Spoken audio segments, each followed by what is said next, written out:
Syria, October 2019. The rooftop was dying. Not metaphorically, not in some poetic sense that made death easier to swallow. The concrete was literally disintegrating under sustained automatic weapons fire. Each burst from the street below sent chunks of masonry spiraling into the night sky. Dust hung in the air like fog, the kind that got into your lungs and stayed there.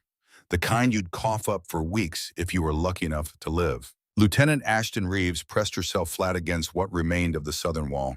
Her breathing came in controlled cycles. 4 seconds in, 7 seconds hold, 8 seconds out. The rhythm her father had taught her when she was 12 years old, when the world was simpler and targets were just paper. 30 hostile fighters surrounded the building, maybe more. The math didn't work. It never had. 6 Marines, 6 against 30. The radio was dead. The extraction helicopter was 20 minutes out. They had maybe 5 minutes before the enemy breached the stairwell. Then it would be over, quick or slow depending on ammunition and luck. Corporal Bennett Cross lay 3 feet to her left, 24 years old, Montana ranch kid with a smile that could disarm anyone except the people currently trying to kill him. He was her spotter, her partner, the man who'd read wind better than meteorologists with satellites, who'd kept her alive through 4 deployments and 189 confirmed eliminations. He met her eyes across the rubble. No words needed. They'd had this conversation before. In Fallujah, in Helmand, in a dozen other places that didn't exist on maps politicians reviewed, places where the math never worked and you made decisions that would haunt you forever. We jump. Ashton's voice was steady, professional, like she was ordering coffee instead of suicide. Bennett looked over the edge, 40 feet to the alley below, concrete landing, no padding, no safety net, just physics and prayer. That's a 3-story drop, Ash. We'll shatter every bone in our legs. Maybe. Definitely. She worked the bolt on her rifle. Smooth. Practiced. 1 more magazine. 14 rounds. 14 against 30. The math still didn't work. Or we die here, guaranteed. Bennett checked the drop again. Checked the enemy advancing up the stairwell. Did the same impossible calculus she had. Came to the same terrible conclusion. He smiled. Grim. Ready. The kind of smile men wear when they've accepted what comes next. You're absolutely insane, Lieutenant. Yeah. Let's go.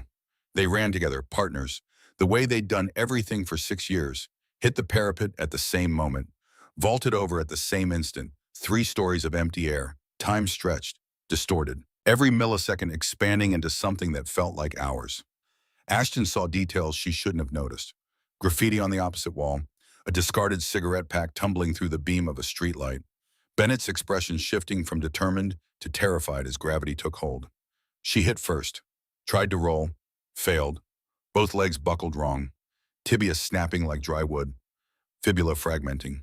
Pain exploded through her nervous system. White hot. Absolute. The kind of pain that erases thought, erases identity, reduces you to nothing except nerve-ending screaming. She collapsed. Couldn't move. Couldn't breathe. Could only lie there experiencing what broken felt like. Bennett landed beside her. Better form. Better technique. He'd always been more athletic. Tumbled correctly, almost stuck it, almost. The first burst of gunfire caught him across the back. Body armor stopped most of it. 3 rounds, 4. The ceramic plates did their job. 1 round found the gap, below the shoulder blade, above the plate carrier. The precise vulnerable point that every enemy fighter learned to target. It punched through his lower spine. Bennett went down hard, tried to get up. Legs didn't respond. Nothing below the waist responded, just dead weight. Dead nerves. Dead future. No, Ashton crawled toward him, both legs useless, dragging herself through her own blood, through his blood, through the failure of physics and planning. No, no, no. Above them, hostile fighters appeared at the rooftop edge, weapons raising, 30 seconds until they were overrun. Maybe less. Bennett coughed, blood on his lips, eyes losing focus, shock setting in fast, the kind you didn't come back from. He found her hand, gripped it, fingers already cold. Ash, his voice barely a whisper.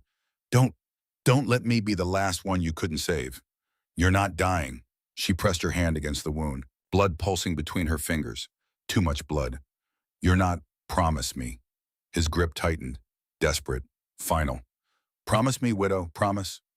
Widow, her call sign, the name she'd earned through 189 confirmed eliminations, the name that would die with him in this alley. I promise, Bennett, I swear, I swear, his hand went slack.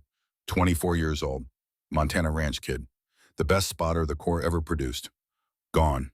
The enemy was 10 seconds out. Rappelling down the building, weapons trained, ready to finish what they'd started.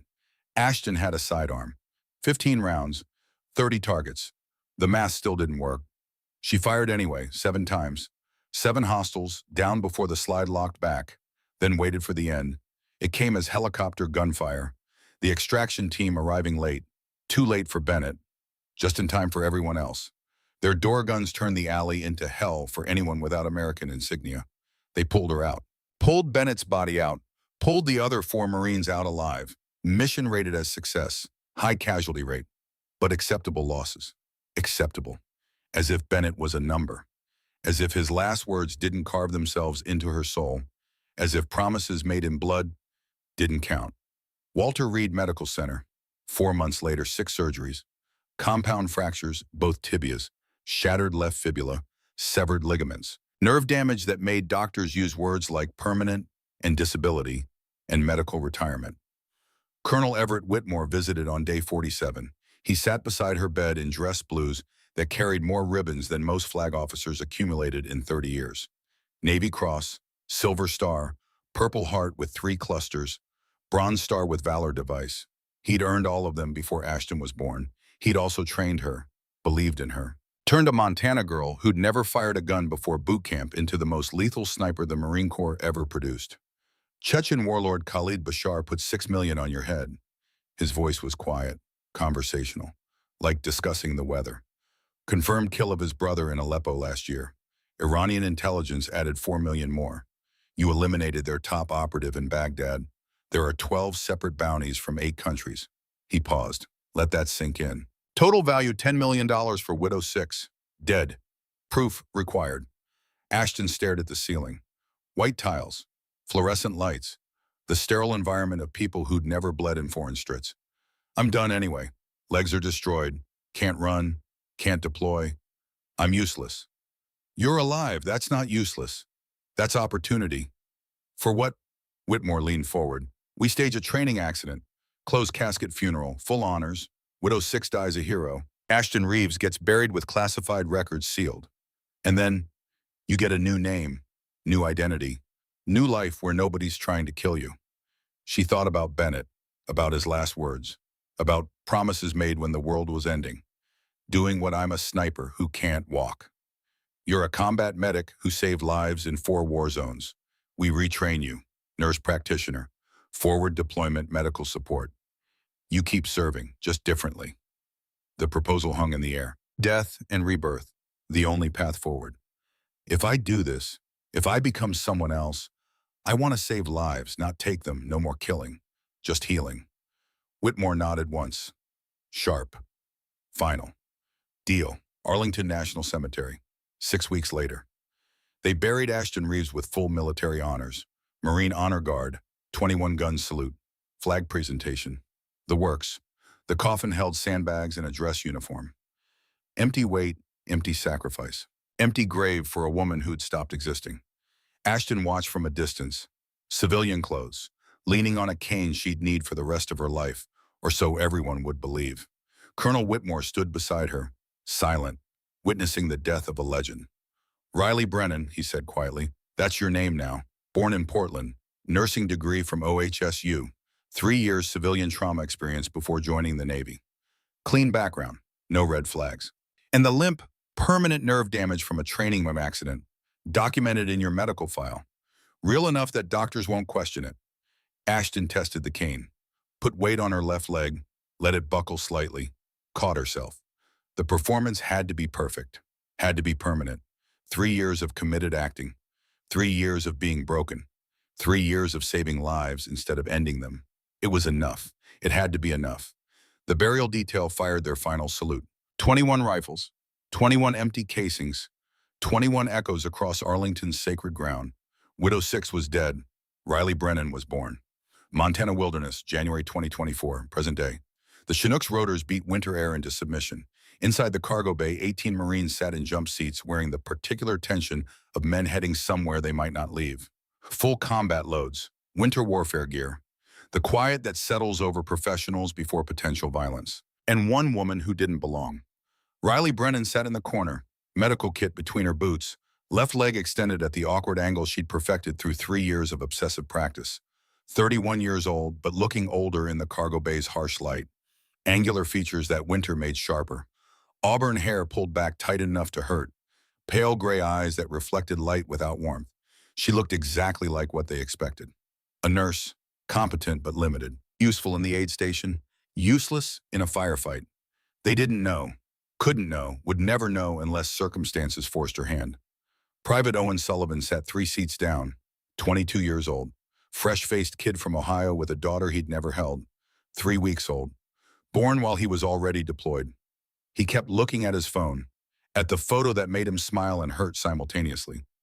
"They sent us a cripple." The voice came from across the bay. Corporal Dawson Fletcher, mid-20s, confident in the way people are when they've survived one deployment and think they're immortal. "What happens if we take contact and need to move fast?" Nobody answered, but the question hung there, uncomfortable. True. Riley didn't react. She'd learned not to. Learned to make herself small, forgettable, beneath notice. Learned to limp so convincingly that orthopedic surgeons believed the injury when they examined x-rays she'd carefully prepared. 3 years of playing broken. 3 years of being invisible. The skills that made her Widow 6 hadn't disappeared. They just found different applications. The Chinook touched down hard. Snow erupted in blinding clouds. The ramp dropped and cold rushed in like a physical assault. -18 Fahrenheit before wind chill. The kind of cold where breath froze in beards, where exposed skin turned black in minutes, where the world became actively hostile to human life. "Move, move." The loadmaster's voice cut through rotor wash. Marines flowed out in practiced formation. Smooth, professional, exactly like the training they'd done 1,000 times. Riley stood slowly, favoring her left leg, gripping the overhead rail for support that was entirely theatrical. Made it 3 steps before Staff Sergeant Cole Brennan brushed past, impatient with her slowness. She stumbled, deliberately, caught herself, limped down the ramp into the worst cold she'd felt since the lie began. The forward operating base was barely worthy of the name. Prefab structures half buried in snow. Fighting positions dug into frozen earth that resisted shovels like concrete. Camouflage netting strung between scraggly pines that looked dead even in summer. This was the kind of place that didn't exist on maps politicians saw. The kind of place men died without headlines. Captain Garrett Thorne stood near the command tent watching his unit assemble. 42 years old, career infantry. Face like weathered granite. Eyes that missed nothing and forgot less.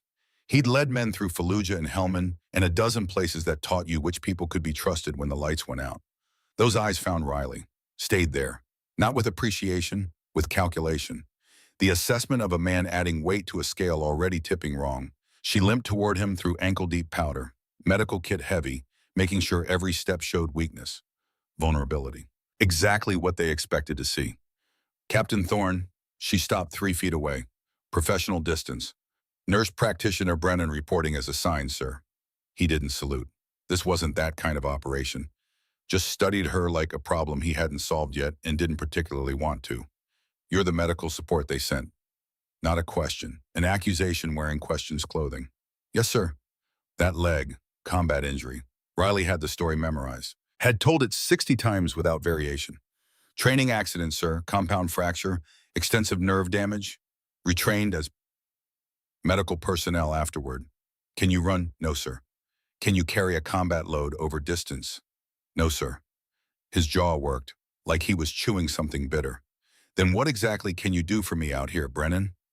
She met his eyes, kept her voice level, professional, empty of the pride that would have answered differently. "Keep your Marines alive, sir." "That's what I do. That's all I do." Thorne's expression didn't change, but something shifted behind his eyes, not acceptance, just the recognition that arguing wouldn't change the situation. "Staff Sergeant Brennan," he gestured to the NCO standing nearby, "get her set up in the medical bunker. When contact initiates, and it will, she stays there. We cannot spare combat personnel protecting someone who can't keep pace." Cole Brennan was 38, scar tissue where his left ear should have been. The kind of NCO who'd seen enough combat to know what mattered and what didn't. He gestured for Riley to follow. Voice dropping when they were out of Thorne's earshot. "Don't take it personal, ma'am. Captains just thinking tactically. Bodies that can't move are liabilities in mobile warfare. I understand completely, Sergeant. They walked in silence, her exaggerated limp, his patient pace matching hers, not out of kindness, out of professional courtesy for a fellow service member who'd been broken in the line of duty. The medical bunker was a reinforced dugout near the command post. Sandbags stacked shoulder high, timber supports, barely room for 3 people and the supplies already stacked inside. It smelled like dirt and old fear and the particular cold that seeps into places the sun never reaches. This is you, Cole pointed. During any engagement, you stay here. Captain's orders. Direct and non-negotiable. Riley nodded, set down her kit, took in the space with eyes that calculated fields of fire and escape routes and structural integrity. Habits that never died, just learned to hide better. Cole started to leave, paused at the entrance. You really think you can keep people alive out here, this far from support? This cold. She looked at him, let something true show in her eyes for just a fraction of a second. I've kept people alive in worse places, Sergeant. Under worse conditions, with less equipment, I'll manage. He studied her. Something in his expression shifted. Not understanding, just recognition that maybe she wasn't quite what she appeared. That still water sometimes ran very deep. Then he was gone. Riley stood alone in the bunker. Around her, the base came alive with coordinated activity. Marines establishing perimeter defenses. Sergeants barking coordinates and range estimates. Diesel generators coughing to reluctant life. All the sounds of men preparing for violence they hoped wouldn't come, but knew probably would. She unpacked her medical kit with practiced efficiency. Organized supplies by what she'd need first in mass casualty situations. Morphine, pressure bandages, surgical clamps, hemostatic agents, quick clot, chest seals. The tools of her chosen trade now, saving instead of ending, building instead of destroying. But beneath the medical supplies in a compartment she'd built herself, hidden by a false bottom that would fool any standard inspection, lay the pieces of who she used to be. Macmillan T AC-50, disassembled, each component wrapped in treated cloth. The rifle had traveled with her through 4 deployments, 7 countries, 189 confirmed eliminations. It had been hidden for 3 years in medical equipment, X-rayed by security personnel who never looked deep enough, never asked the right questions. You didn't stop being what you were. You just got better at pretending you'd forgotten. She didn't touch the components. Not yet. Maybe not ever if luck held. If circumstances stayed simple. If promises made to dead men didn't come due. Outside, snow began to fall. Thick, heavy, the kind that buried the world in white silence. 6 hours later, the briefing tent smelled like coffee and diesel fuel and the particular sweat that comes from stress rather than exertion. Captain Thorne stood at the front. Behind him, a tactical map showed terrain features and probable enemy positions. Red circles marking threats, blue squares marking friendly forces. The visual language of modern warfare. Riley sat in the back, quiet, taking notes in a small notebook. Medical considerations, evacuation routes, likely injury patterns based on terrain and tactics. Nobody paid attention to her. She was just the medic, just the broken woman who'd stay in her bunker when the shooting started. Intel suggests possible hostile activity in the sector. Thorne's finger traced a route on the map. Russian Spetsnaz operating across the border. Unconfirmed. But if they're here, they're professionals. Likely outnumber us 3 to 1. Murmurs around the tent. Concern, not fear. These were Marines. They'd trained for bad odds. Our mission is reconnaissance and readiness evaluation. We hold this position for 72 hours. Observe, record, report. No engagement unless compromised. He paused. Let that sink in. Questions. Owen Sullivan raised his hand, young, uncertain. Sir, if we are compromised, extraction time frame. QRF is on standby at Lewis McCord. 4 hours minimum in good weather. Current forecast shows a major storm system moving in.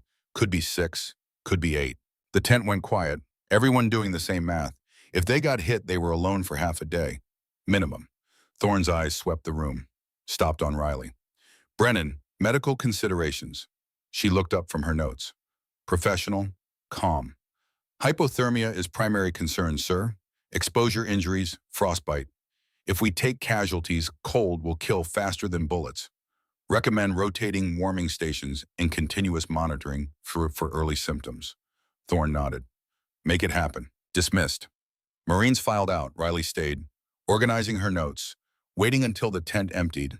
Then she felt it, the presence behind her, the weight of observation. She turned. Colonel Everett Whitmore stood in the entrance, 68 years old, parka barely containing the ribbons underneath.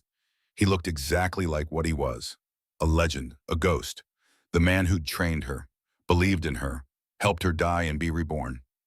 Their eyes met, no words, no acknowledgement. Just the silent recognition between two people who shared history no one else could know, who'd stood together in places that didn't exist, done things that never happened, buried truths that would never surface.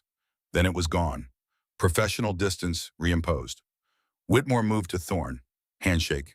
Introduction, the formal dance of senior officers meeting subordinates. But Riley knew he was here for her, here to protect her cover, or here because he knew what was coming. Either way, nothing good. She gathered her notes and limped toward the exit, past Whitmore without looking at him, past the knowledge that her carefully constructed lie was about to be tested. Outside, the temperature had dropped to -21. The storm was coming, and with it something worse than weather. Something that would test whether 3 years of hiding had been enough. Whether Riley Brennan could stay buried, whether Widow Six could remain dead. The answer would be written in blood and snow, and impossible shots through a blizzard that should have made killing at distance a fantasy. But first there was the waiting, the preparation, the slow build of tension that every combat veteran recognized. The calm before angels fell from grace and rose from hiding. Riley returned to her bunker, sat among the medical supplies and the hidden rifle. Thought about Bennett, about promises, about the 18 Marines who had no idea what slept in their midst. The wind picked up, snow began to fall harder, visibility dropping, temperature dropping, the world becoming hostile, and somewhere in that hostile world, enemies moved closer. Professional, organized, carrying orders to eliminate the Americans before anyone knew they'd ever been there. The math didn't work. 18 Marines against unknown numbers in terrain that favored attackers. The math never worked. Unless someone impossible intervened. Unless promises mattered more than peace. Unless Widow Six woke up one more time. Riley closed her eyes, listened to the wind, felt the cold seeping through the bunker walls, and waited for the moment when everything she'd built would shatter. When the woman she tried to bury would claw her way back to the surface. When keeping one promise meant breaking another. The moment was coming. She could feel it in her bones. In the scar tissue where bullets had torn through. In the phantom pain of legs that had healed perfectly but pretended not to. Coming fast, like weather, like fate, like choices that couldn't be unmade. Bennett's voice echoed in her memory. Don't let me be the last one you couldn't save. Riley opened her medical kit, checked supplies, prepared for casualties that would test everything she'd learned, everything she'd become. And beneath it all, hidden in the false bottom, the rifle waited, patient as stone, ready for the moment when healing wouldn't be enough, when the only way to save lives was to end them. That moment was 6 hours away, but Riley Brennan didn't know that yet. She just knew the wind was getting worse, the cold was getting deeper, and promises made to the dying had a way of coming due when you least expected them. She closed the bunker flap against the storm and waited for the world to change. The storm arrived at 21:30 hours, not gradually, not with warning. One moment the night was clear enough to see stars. The next the world turned white and howling. Visibility dropped to 30 feet, then 20, then nothing except the person standing next to you, and sometimes not even that. Temperature plummeted, -22, -24, the kind of cold that stopped being a number and became a physical entity. Something that pressed against you, squeezed, tried to extract every calorie of warmth your body produced. Riley sat in her bunker listening to the wind scream. Medical supplies organized, aid station prepared. Nothing to do now except wait for casualties that would probably come. The radio crackled, Captain Thorne's voice cutting through static. All positions, heightened alert. We've lost aerial coverage. Rely on thermals and visual confirmation. If you see something, report immediately. Translation. They were blind. Whatever happened next would happen fast and close. Riley checked her watch. 2200 hours. The witching hour. When professional soldiers launched attacks because defenders were tired. Slow. Human. She thought about Bennett, about Syria, about the moment before everything went wrong. The radio exploded with noise. Contact, contact, northeast, multiple hostiles, heavy weapons. Automatic weapons fire tore through the night, not scattered. Not panicked, coordinated. Professional. The sound of people who knew exactly what they were doing. Riley grabbed her aid bag and moved to the bunker entrance. Couldn't see anything through the snow. Just muzzle flashes in the white chaos. Marines returning fire. Discipline holding despite the surprise. Then the screaming started. Corpsman, Corpsman up! She limped into the storm. Toward the voice. Toward the northeast fighting position where someone was dying. Found Corporal Dawson Fletcher on his back. 20 yards from his position. IED or mine. Left side shredded. Dozens of metal fragments punched through winter gear. Through body armor. Into flesh. Blood everywhere. Black against white snow. Cole Brennan was already there. Applying pressure to the worst wounds. His hands red, his face grim. Femoral artery, he said when Riley dropped beside them. I can't stop it. She could see the problem immediately. The fragment had severed the main artery in Fletcher's thigh, blood pulsing between Cole's fingers. Pressure wasn't enough. Tourniquet wouldn't work this high. This needed surgery. Here, in the snow, while the base was under attack. Get him to the bunker, Riley said. Voice calm, clinical, no hesitation. Now, they carried Fletcher through the case. Bullets cracking overhead, explosions in the distance. The particular sound of a defensive position being probed for weakness. Inside the bunker, Riley activated chemical lights. Sickly green glow filled the space. Turned blood black. She cut away Fletcher's gear, layer by layer. Jacket, vest, shirt, exposing the damage. It was worse than she'd thought. Multiple fragment wounds, arterial bleed, possible internal injuries. In a hospital, this would take a surgical team. Here she had basic supplies in her hands. But her hands remembered. They'd done this before. In Syrian alleys, in Iraqi cities, in Afghan mountains. Places where you saved lives with whatever you had because the alternative was body bags. I need light, she said. In space, everyone out except Cole. Marines hesitated. Fletcher was their friend, their brother. Now, Riley's voice cracked like a whip. Command voice. The one she'd earned through 4 deployments. I can save him, but you need to trust me. They left. Riley worked for 40 minutes. No wasted motion, no excess communication. She clamped the arterial bleed with hands that didn't shake. Packed the worst wounds with quick clot. Inserted a chest tube when his breathing deteriorated. Working by feel and experience because textbooks didn't prepare you for this. Cole assisted, following instructions without question. Watching her hands move with precision that went beyond standard medical training. When it was done, Fletcher was stable, alive. He'd need evacuation within 48 hours. But he'd live. Riley sat back. Her hands covered in blood, her jacket soaked with it, but her hands didn't shake, didn't tremble. Steady as they'd been in Belgium, in Helmand, in Raqqa, because some skills never faded. You just learned to use them differently. Cole stared at her, really looked, not at the limping nurse, at something underneath. That was surgical level work, he said quietly. Where did you learn that? Combat medic school, top of class? No, his eyes narrowed. That was field trauma surgery. Advanced, the kind that takes years of practice under fire. Before Riley could respond, the radio erupted. Sniper down, Rodriguez is hit. We have no long gun, Captain Thorne's voice. Anyone qualified on Barrett? Silence on the net. Then negative, sir. Rodriguez was our only designated marksman. Through the bunker entrance, Riley could see muzzle flashes. 800 meters out. Enemy forces advancing with BTRs, armored personnel carriers, heavy weapons. The Marines were outgunned, outmanned, and now they had no counter to long-range threats. The math didn't work. It never worked. Riley stood, walked to her medical kit, hands steady, decision already made. Ma'am, Cole watched her, confused. She knelt beside the kit, found the hidden release, pressed it. The false bottom popped open. Inside, wrapped in treated cloth, the Macmillan TAC-50 lay in pieces. Cole's eyes went wide. What the fuck? Riley's hands moved without conscious thought. 28 seconds. Barrel, receiver, scope, stock, bolt assembly, magazine well, muscle memory from 1,000 repetitions. The rifle came together like it had never been apart. She loaded it. 15 rounds, 50 caliber BMG, custom loads, hand-selected brass, powder charges calculated for extreme cold. Cole stared, speechless. Riley looked at him. Let him see. Let him see past Riley Brennan, past the limp, past 3 years of lies. My name isn't Riley Brennan. Her voice was different now, harder. the voice of someone who'd made 189 impossible choices. It's Ashton Reeves, call sign Widow 6, 189 confirmed eliminations over 4 deployments. She stood, no limp now, just smooth, powerful movement, the body she'd hidden for 3 years. I died in 2019. Closed casket funeral, Arlington National Cemetery, full military honors. Cole couldn't form words. For 3 years, I've been Riley Brennan, crippled nurse, saving lives instead of taking them, trying to keep a promise I made to a dying man. She picked up the rifle, checked the action. Smooth.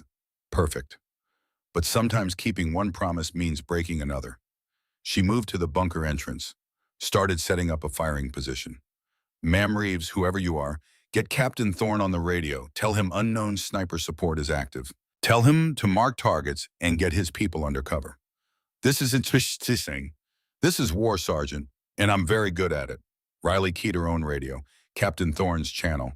Captain, this is Brennan. Correction, this is Reeves. I have long gun capability. Request permission to engage. Silence for 3 seconds. Confusion, disbelief. Then Thorne's voice tight with stress and desperate hope. Identity confirmed. Widow 6, sir. Marine Scout Sniper. 4 deployments. 189 confirmed eliminations. I can help. Another pause. The sound of a man making impossible calculations. Permission granted. Targets are command elements. 800 meters northeast.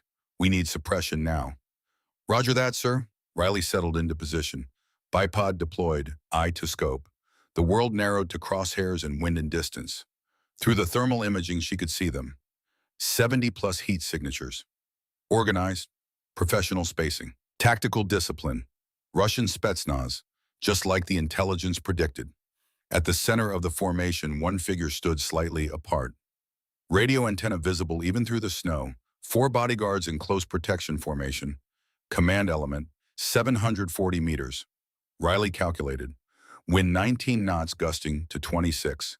Temperature minus 24. Snow reducing visibility. Bullet would drift right.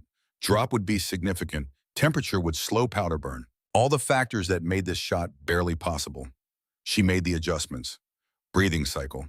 4 in, 7 hold, 8 out, heart rate dropping, 50 beats per minute, 48. The world stopped breathing with her. The trigger broke clean. 2.4 seconds of flight time. The bullet crossed 740 meters of storm-racked mountain air, threading through wind that would have pushed lesser shots 4 feet off target. Through the scope, she watched the Russian commander drop, watched his bodyguards scatter, watched radio discipline collapse into chaos. Target eliminated, Riley whispered. Then worked the bolt. Smooth, fast, already acquiring the second target. Western squad leader, 695 meters, moving between vehicles. She fired. Target down. Third target. Radio operator, 720 meters. Cut their communication. Fired. The operator fell. Fourth target. PKM machine gunner setting up his weapon. 610 meters. If that gun opened up, Marines would die. She fired. The gunner slumped over his weapon. Fifth target. Mortar team spotter. 665 meters. Adjusting for wind. Fired. Target down. Sixth target. Second in command. 780 meters. Trying to rally troops. He moved into a gap, exposed himself for 3 seconds trying to direct fire. She fired. He didn't move again. 6 minutes, 6 kills. 6 pieces of Russian command structure eliminated. Their assault was fracturing. Professional soldiers without leadership becoming just scared men in the dark. The radio crackled.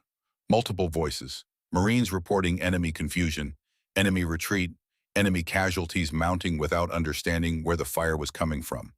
Captain Thorne's voice cut through. Whoever you are, whatever you are, good shooting. Riley checked her ammunition. 9 rounds left. But there was a new problem. A bullet cracked past her head. 5 inches right, supersonic snap. Someone had found her. Someone good. She rolled left on pure instinct. Snow erupted where she'd been prone. Second shot, closer. This was different now. This was predator versus predator. Riley calculated his position from bullet trajectory. Northeast ridge, 880 meters. Elevated position. Thermal scope good enough to pick up her heat signature through the snow despite her white camouflage. Counter sniper. Spetsnaz fielded them. Had to. You didn't walk into American operations without someone to hunt American long-range assets. She couldn't stay in this position. He had her ranged. Third shot would connect. But moving meant exposing herself, meant giving him another window. So she did what he wouldn't expect, what no rational person would do. She went to ground completely, rolled into a depression, pressed herself absolutely flat, pulled snow over her body and rifle, became terrain, became nothing. Through the scope, barely visible, above the snow line, she scanned the ridge. There, heat bloom, 880 meters, prone position, good discipline, not moving. But he'd lost her. She could see him scanning, searching for the heat signature that had vanished. The problem was her rifle, still warm from firing, still radiating heat. He'd pick it up eventually. She had maybe 30 seconds. Not enough time to relocate. Not enough time to get a clear angle without exposing herself. The radio crackled in her ear. Russian intercept. The intelligence team translating in real time. Victor, this is your shot. The sniper who killed Dmitri is here. Riley's blood went cold. Dmitri, Raqqa, 2017, elimination number 167, ISIS commander coordinating attacks. 1,180-meter shot through sandstorm. The shot that had made her legend. She'd never known his full name. Just another target. Just another threat eliminated. But someone had known. Someone had remembered. Victor, Russian counter-sniper, brother of the man she'd killed 7 years ago. He'd been hunting her for 3 years, since she'd supposedly died. And now he'd found her. Personal vendetta, professional skill, worst possible combination. Riley made a decision, the kind that would either save her or kill her. She army crawled toward him, straight toward the threat. 20 meters, 30. Using terrain to mask movement, getting behind his scanning arc. The cold soaked through everything, her core temperature dropping, hypothermia creeping in, fingers losing sensation, toes going numb. But she kept moving, because stopping meant dying. 50 meters, 70. She angled east, circled behind his position through a route that kept her below his sight line. Found a rocky outcropping, natural cover, 80 meters closer. New distance, 800 meters. She settled into position, set up the rifle against the rocks, couldn't trust her hands anymore. Body was shutting down. Hypothermia fighting for control. Through the scope, she found him. Still scanning her old position. Still professional. Still patient. Still about to die. Riley's vision was graying at the edges, fingers white and nearly nerveless.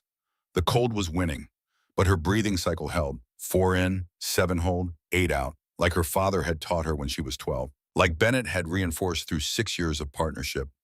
Like muscle memory that transcended conscious thought. The wind dropped. 3-second window. Maybe 4. She fired on instinct more than calculation. The rifle bucked. She barely felt it through the cold and adrenaline and edge of consciousness. 3.6 seconds later, through the scope, Victor slumped over his rifle. Didn't move again. 7 rounds remaining. But Riley couldn't move. Hypothermia had progressed too far. Core temperature too low. Motor control compromised. She tried to stand. Legs wouldn't cooperate. This was how people died in mountains. Not from bullets. From cold that crept in while you were focused on other things. She reached into her medical kit, found the emergency epinephrine auto-injector, slammed it into her thigh through winter gear. The medication hit like electricity, heart rate spiked, vision cleared marginally, muscle control returned just enough. She forced herself up, started back toward the bunker. Every step agony, every movement using willpower reserves she didn't know she had. Through the storm she could hear helicopter rotors, maybe 6 kilometers out, the QRF coming in hot. But they were still 30 minutes from landing. 30 minutes the Marines had to survive. Riley kept moving, one step, another, vision tunneling, body failing. She'd fired 12 shots. 12 Russian command elements eliminated. The professional assault force had become survivors fleeing from a ghost. But the ghost was dying now. Hypothermia critical. Core temperature somewhere in the 80s, maybe lower. 20 meters from the bunker. She could see it through the snow. So close. 15 meters. Her vision graying, legs trembling. 10 meters. Almost there. Almost safe. 5 meters. She collapsed. Couldn't get up. Body simply refused to cooperate anymore. She crawled, dragging herself through powder. The rifle components scattered in her pockets. Had to hide them, had to maintain something of the lie. 3 meters. Voices calling, Marines searching for casualties. 2 meters. So close. She could hear Cole shouting her name. Both names, confusion evident, 1 meter. Her hand touched the bunker entrance. Then darkness took her. The last thing she heard was Russian radio intercept. Translated, urgent, terrified. It's Widow 6. The angel of death is hunting us. She's alive. Alert all networks. The $10 million bounty is active. She's alive. Then nothing, just cold, just darkness, just the price of keeping promises. Cole found her 30 seconds later, collapsed against the bunker. Blue lips, no response to verbal stimuli. Core temperature, critically low. Jesus Christ. He grabbed her, started dragging her inside. Medic, I need. He stopped, realized the irony. She was the medic. Captain Thorne appeared, then Colonel Whitmore, faces grim in the chemical light. Get her inside immediately, Whitmore ordered. Voice controlled but urgent. Warming blankets, hot fluids. She's got maybe 20 minutes before this becomes irreversible. They carried her into the bunker, wrapped her in thermal blankets, forced warm water between lips that chattered against the rim. Her body convulsed with shivers that weren't performance. This was real hypothermia, real danger. Real chance she'd die from cold after surviving everything else. Through the shivers, she managed words, barely coherent. The shooting, so much shooting, I was so scared. Thorne stared at her, at the woman who'd just eliminated 12 enemy combatants in conditions that made shooting nearly impossible. You stayed in the bunker like ordered. She nodded, couldn't speak more. But the story was there, simple, believable if you wanted to believe it. She'd been terrified, stayed hidden, to fabric. Captain, his voice quiet to fabric. Captain, his voice quiet. Her jacket, that's a creek ice formation. I grew up in Montana. I know what creek ice looks like on clothing. Thorne looked, really looked, at the soaked clothing under the jacket, at the ice in her hair, at boots wet through despite being waterproof. She's been in water, recent, within the last hour. They stared at her, questions forming, accusations building. Whitmore stepped in smoothly. She was probably trying to help someone, saw a Marine down, tried to reach them, got disoriented in the storm, fell in a frozen creek. Lucky she made it back at all. It was a good lie, better than Riley could have managed through the hypothermia. Thorne wanted to push, she could see it.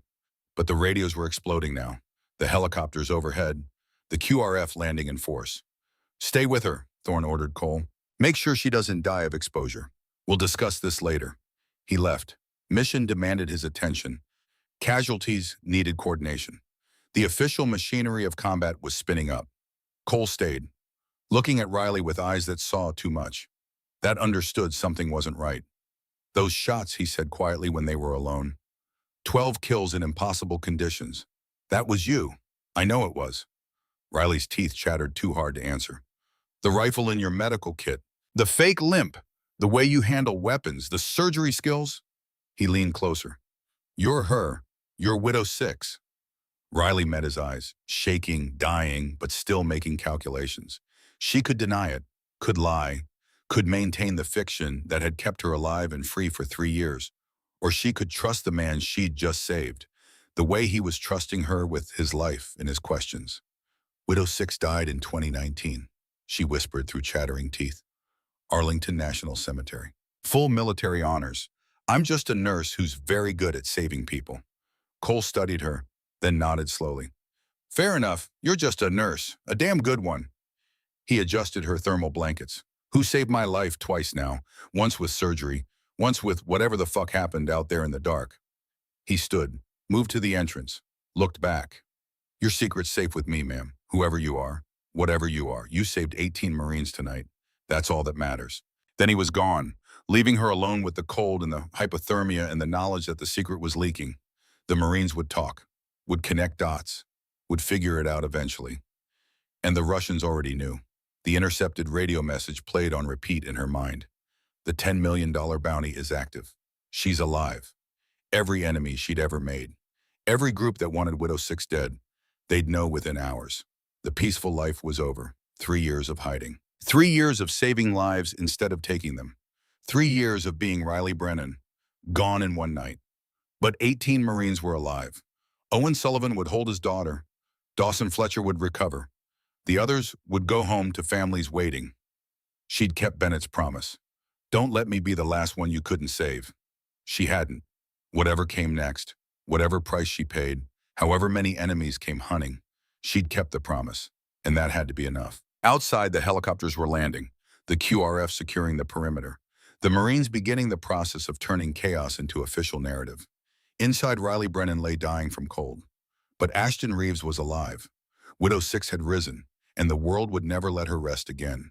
The shivers racked her body, core temperature climbing slowly, too slowly. But she was alive. For now. That was enough. It had to be enough.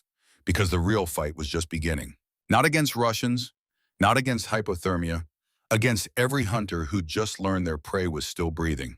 Against the life she'd built and the legend that wouldn't stay buried. Against the choice between being Ashton Reeves, who killed, and Riley Brennan, who healed. The storm howled outside. Inside, a woman lay suspended between two identities. Two names. Two futures. Only one could survive. The choice would be made in debriefing rooms and official reports and the machinery of military justice. But for now, there was only cold. And the warmth of knowing 18 men would see tomorrow. That was legacy. That was honor. That was everything that mattered. The rest was just noise, just consequences, just the price of keeping promises. And Ashton Reeves had always been willing to pay. Riley woke to white ceiling tiles and the smell of disinfectant. Not the bunker, not Montana, somewhere clean, warm, safe. Joint Base Lewis McChord Medical Facility. 72 hours after the storm, after the shooting, after everything changed. Her core temperature had stabilized at 97.6. Frostbite on 3 fingers healing well. Mild dehydration corrected, otherwise intact. The doctors called it miraculous. They didn't know about the 12 bodies she'd left in the snow. The door opened. 2 men in civilian clothes. Intelligence officers wearing suits that couldn't quite hide the tactical assessments happening behind their eyes. Ms. Brennan, or should we say, Lieutenant Reeves. The older one didn't wait for invitation. Pulled up a chair. We need to talk about Montana. Riley said nothing, waiting. 12 confirmed Russian Spetsnaz command elements eliminated. Conditions that grounded most aircraft. Ballistic evidence of 50 caliber rounds. Witness statements that don't match your story. And radio intercepts identifying you as Widow 6. He leaned forward. General Carver authorized this debrief. Classification doesn't protect you here. So let's skip the games. What happened on that mountain? Riley met his eyes, voice steady. I was in the bunker following Captain Thorne's orders, treating casualties. Corporal Fletcher nearly died. I performed emergency surgery, kept him stable until medevac arrived. When the attack intensified, I tried to help. Got disoriented in the storm, fell in a frozen creek, nearly died from exposure. And the shooting. I don't know anything about that. The younger officer activated a recording device. Don't insult our intelligence. You have suspicions, Riley interrupted. You have Russian radio chatter that could mean anything. You have circumstantial evidence. But what you don't have is proof, because I was doing my job, saving Marines. That's what medics do. 4 hours of interrogation, same questions from different angles, trying to break her story, force admission. She gave them nothing except the official narrative. Medical support, hypothermia, confusion. By hour 4, they were frustrated but beaten. This conversation is classified top secret. Violation means court-martial. Don't leave base. We're not done with you. They left. Riley lay back, closed her eyes, listened to her heartbeat steady and calm. The lie was holding. For now, separate rooms across the base. 18 Marines telling 18 versions of the same impossible night. Staff Sergeant Cole Brennan sat across from the same 2 intelligence officers. His face carved from stone. Professional. Unreadable. Your observations of Nurse Brennan during the engagement. She saved Corporal Fletcher with field surgery I've never seen outside a hospital. Worked under fire. Professional. Competent. That's what I observed. You found her outside the bunker. Suffering severe hypothermia. Creek ice on her jacket. She'd been in water. Storm was hell, sir. Easy to get disoriented. Captain Thorne's theory makes sense. She tried to help someone, got lost, fell in the creek. Lucky she survived. But the rifle, you saw the rifle in her medical kit. Cole's expression didn't flicker. I saw medical supplies, sir. Trauma equipment. That's my official statement. There are rumors about the identity of the shooter. Always are after combat. Marines talk. Doesn't make it true. These rumors say Widow 6, the legendary sniper supposedly buried at Arlington. Cole leaned back, relaxed, almost amused. Sir, I was deployed when that funeral happened. Watched it on base news. 21 gun salute. Full honors. She's dead. Has been for 3 years. Pause, let that settle. Besides, Riley Brennan can barely walk. Widow's 6 set base records for the combat fitness test back in the day. Our paths crossed in Iraq. I remember, they're not the same person. Not even close. The officers made notes, asked more questions, got nothing except loyalty disguised as facts. Thank you, Sergeant. Dismissed. This is classified. Understood, sir. In another room, Private Owen Sullivan sat alone with a single officer. Younger, less experienced at reading people. Owen held his phone. Photo of his daughter on the screen. 3 weeks old when he deployed. 7 weeks now. Growing, healthy, alive because her father had come home. You named her Lily. Why that name, Lily Mae Sullivan, my grandmother's name? Owen looked at the photo, smiled despite the interrogation setting. But everyone calls her Lily Ash. Ash. Short for Ashley, my wife's middle name. He paused, met the officer's eyes. At least that's what I tell people. What's the truth? Owen's jaw tightened. Decision made. The truth is a nurse named Riley promised me I'd hold my daughter. When everyone else was preparing to, she looked me in the eye and promised. Said it like she could see the future. Like she could make it happen through pure will. His voice roughened, and she was right. I'm here. Lily has a father. Someone kept a promise when it mattered most. Did you see Brennan during the firefight? No, sir. I was in my fighting position, trying to stay alive. But you have theories about who saved you. Owen smiled, sad, grateful. I think someone impossible intervened, someone who cared more about keeping promises than staying hidden, someone who understood that 18 families needed their Marines home. He looked down at Lily's photo, and I think whoever they are, they've earned the right to peace, to be left alone, to live without looking over their shoulder. Well, that's not... With respect, sir, that's exactly how it should work. Someone risked everything for us. The absolute least we can do is protect their secrets, honor their sacrifice. Let them have the life they chose. The officer stared. You understand this is classified? I understand perfectly, sir, and my statement stands. I saw nothing except a dedicated nurse who nearly died trying to help. Anything beyond that is just grateful speculation from a father who gets to watch his daughter grow up. The debriefings ran 8 hours, 18 Marines, 18 variations of the same theme. Unknown sniper support, classified asset above our clearance. We don't ask questions, we just say thank you. By evening, the intelligence officers admitted defeat. Too many consistent stories. No hard evidence, just suspicions that couldn't be proven. General Thomas Carver reviewed the reports in his office. 60 years old, hard face etched with decisions most people couldn't imagine. He'd seen this before. Operations that needed fog more than clarity. He drafted the official record himself. Engagement summary. U.S. Marine Training Unit engaged by hostile force estimated 72 personnel. Enemy suffered catastrophic command casualties from unknown friendly sniper support. U.S. casualties 3K, E9YO. Enemy casualties 12K. IA confirmed 47W. IA estimated. Enemy force routed. Identity of supporting sniper element classified under Special Access Program protocols. No further investigation authorized. He signed it, sealed it, filed it where only presidents could access it. Then he visited Riley one last time. She was sitting up when he entered, reading medical journals, professional to the end. He sat without invitation. 12 confirmed eliminations. Range 610 to 880 meters. Visibility near zero. Temperature -24. Wind gusting to 30 knots. Riley closed the journal. Waited. The enemy identified you on radio intercepts. Called you widow. Said it was impossible. Said you were dead. Carver leaned forward.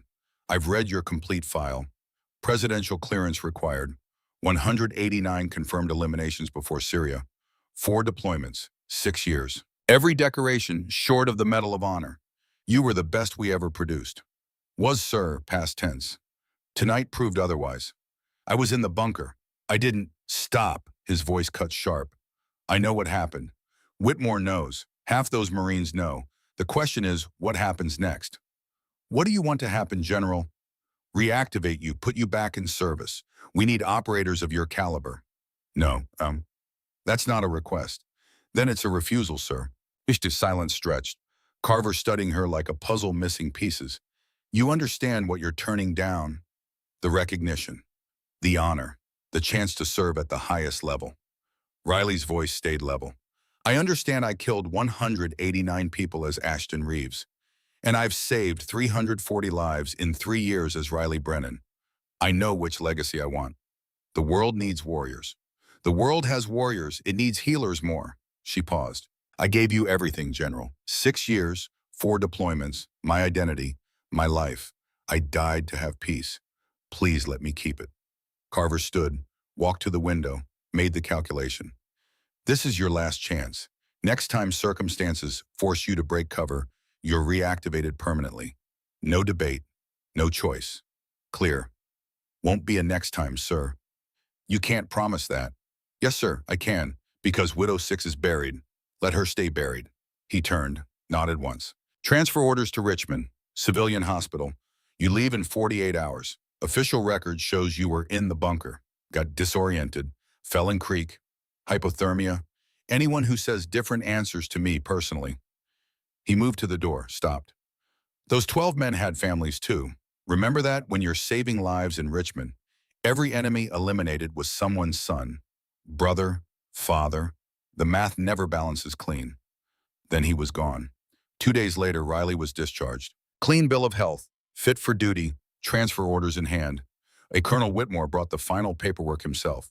They sat in the hospital cafeteria, coffee between them, no recording devices, just mentor and weapon. You pulled it off, he said quietly. Official record is sealed. Widow 6 was never there. Just unknown support. Classified. End of story. The Marines, debriefed separately, given the same story. Most accepted it. Some suspect. None will talk. He slid the transfer orders across. Richmond, emergency department, fresh start, away from people who might recognize something. Riley took them. Thank you. Don't thank me yet. Whitmore pulled out a small key, storage unit number on the tag. The rifle, the Macmillan. You asked me to dispose of it after your funeral. I couldn't. Why not? Because it's part of your history. Disposing of it felt like erasing who you were. He pressed the key into her palm.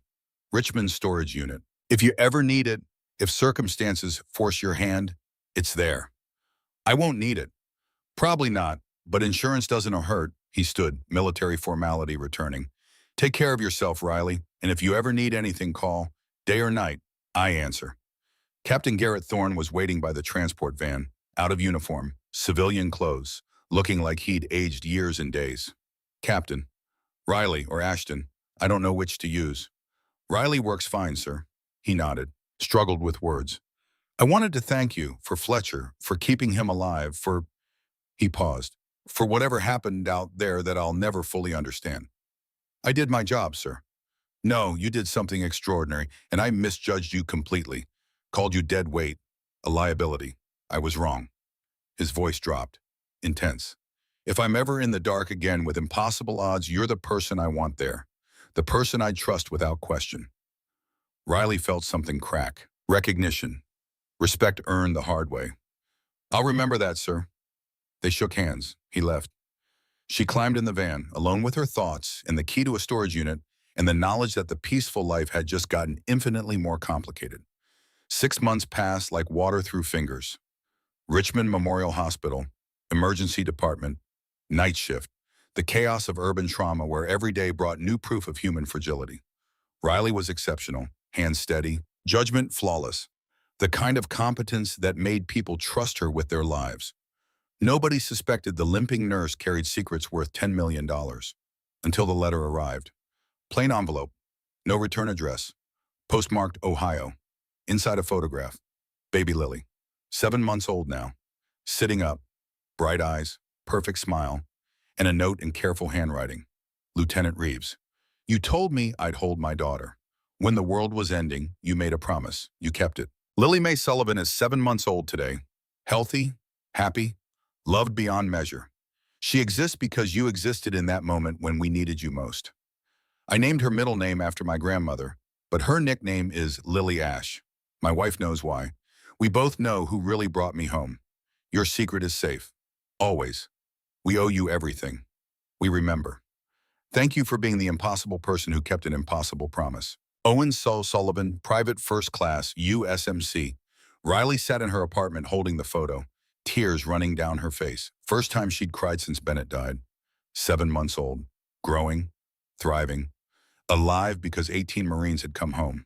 She put the photo on her refrigerator. Only personal item in the apartment. Only proof that Montana had been real. The mission had mattered. The price had been worth it. 3 weeks later, early morning, Riley jogging through the park, alone. No limp when nobody watched. The black SUV appeared from nowhere. Cut her off. 2 men stepped out. Not government, not corporate. Something else. Something predatory. Ashton Reeves. Not a question, a confirmation. Riley stopped. Assessed. 2 operators, professional bearing, concealed carry under jackets, blocking escape routes. You have the wrong person. The taller one smiled, cold. $10 million says otherwise. Chechen warlord doubled his bounty after Montana. Iranian intelligence matched it. Word is out you're alive. Lots of people hunting. And you think you can collect? We think you're worth more alive than dead. Our employer has a proposition. Use your skills. We protect you from everyone else. Everyone wins. Riley's eyes went flat. The nurse disappearing. Something else surfacing. Something these men should have be feared more. Tell your employer I'm retired. Not interested. Walk away while you can. The shorter one moved closer. Mistake. You can't hide forever. Someone will. Riley moved. 3 seconds. 2 disarmed men on the ground. Their weapons in her hands. Not even breathing hard. She ejected the magazines, dropped them. Stepped back, let them stand. I choose peace. I prefer healing. But I'm very, very good at violence when necessary. Her voice carried absolute certainty. Tell everyone hunting me exactly this Widow 6 wants to be left alone. Anyone who won't respect that learns why 189 people didn't get a choice. She turned, started jogging, called over her shoulder. Next time bring better training or don't come at all. They didn't follow. Word spread fast in the communities that hunted legends. The bounty stayed active. But serious operators started declining contracts. Some prey wasn't worth the price. 8 months after Montana, Riley received new orders. Not deployment, teaching assignment. Marine Base Quantico. Integrated Combat Medicine Program. Training the next generation. The classroom held 30 students. Navy corpsmen, Marine recon, young faces eager to learn skills that would save lives. Riley stood at the front. No limp anymore. Not here. Intensive physical therapy had officially restored full mobility. On the wall behind her bold letters, heal when you can. Fight when you must. Corporal Bennett Cross K. I had 2019 beside it 18 photos. The Montana Marines. All alive, all recovered. Silent testament to promises kept. My name is Riley Brennan. Some of you heard rumors about Montana, about impossible shots in a blizzard, about someone who shouldn't exist. She paused. Let them wonder. Forget the rumors. Focus on reality. Combat medicine isn't choosing between healing and fighting. It's understanding when each matters. When to hold a scalpel. When to hold a rifle. When to save.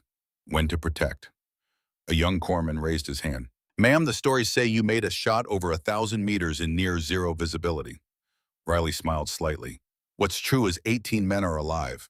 The methodology matters less than the outcome. Another student. Do you still carry a rifle? She glanced at the locked cabinet, knew what was inside even though she hadn't opened it in months. Every day, and pray I never fire it again. The course ran 8 weeks, 147 students rotated through over the next year, each learning the integration philosophy, each understanding that specialization had limits, but versatility saved lives. The ripple effects spread beyond her classroom. VA hospitals requested curriculum. 3 states adopted programs. DoD allocated expansion funding. A phrase began circulating through medical and infantry communities. Both hands, one mission. Riley's counter sat on her office desk, updated daily. Eliminations 201,189 plus 12. Montana lives saved 612. The gap closing. Slowly, but closing. One evening after class, she sat alone in her office. Bennett's photo on the desk, dress blues, bright smile, forever 24. Promise kept, brother, all 18 made it home. Her phone buzzed. Text message, unknown number that resolved into a name. Captain Thorne.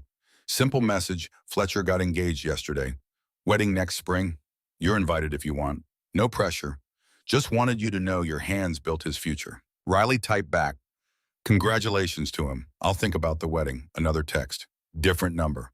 Owen Sullivan. Photo attached. Lily walking. First steps. Unsteady but determined. Caption.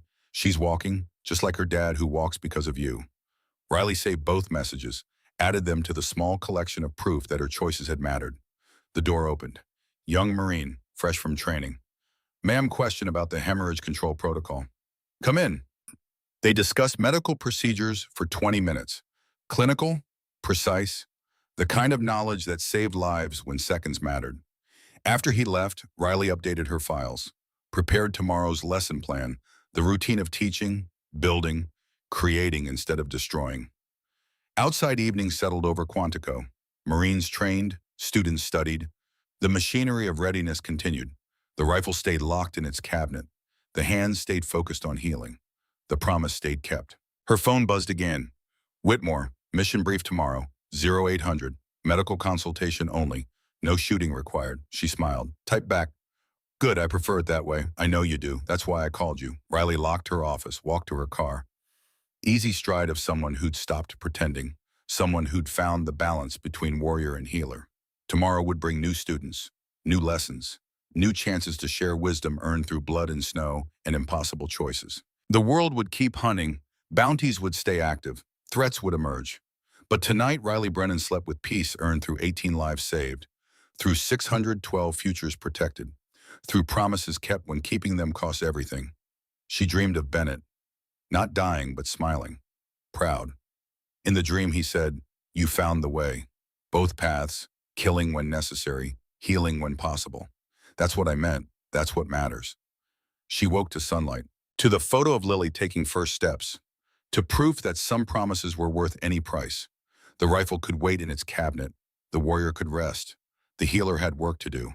And Riley Brennan finally understood what her father had known, what Bennett had understood, what Whitmore had tried to teach. The best warriors weren't the ones who never stopped fighting. They were the ones who knew when to put down the gun and pick up something that built instead of destroyed. Both hands. One mission. Heal when you can. Fight when you must. Live knowing the difference. That was the promise worth keeping. Forever. The counter on her desk would keep climbing. Lives saved outnumbering lives taken. The balance shifting toward light. Not redemption. Redemption implied guilt for necessary actions. This was evolution. Growth. Becoming more than the weapon she'd been trained to be. 18 Marines proved it possible. 612 people confirmed it worked. And one woman walking free with her secrets intact showed that some legends deserve to rest. Widow 6 was dead. Riley Brennan was alive. And that was enough. That was everything. That was legacy.